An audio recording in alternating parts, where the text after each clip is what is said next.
రాజారెడ్డి గారు కొడుకు రాజశేఖర రెడ్డి గారు నాకు బాగా పరిచయాలు గనక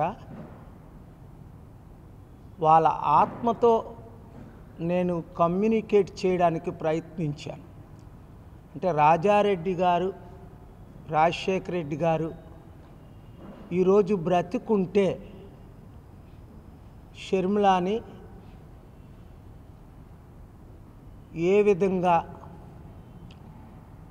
అడ్డుకునేవారు అన్న విషయం నాకు బయలుపడింది. రాజకీయాలు అంటేనే అతి దరిద్రం, మోస్ట్ కరప్షన్. అసలు ఇంత దరిద్రం అయిన రాజకీయాలు 200 దేశాల్లో మన దేశంలో తప్ప ఇంక ఏ దేశాల్లో ఇంత డెమోక్రసీ పేరు మీద ఇంత ఘోరమైన దుస్థితికి రాజకీయాలు చేరుకుంటాయి అని నేను అనుకోలేదు.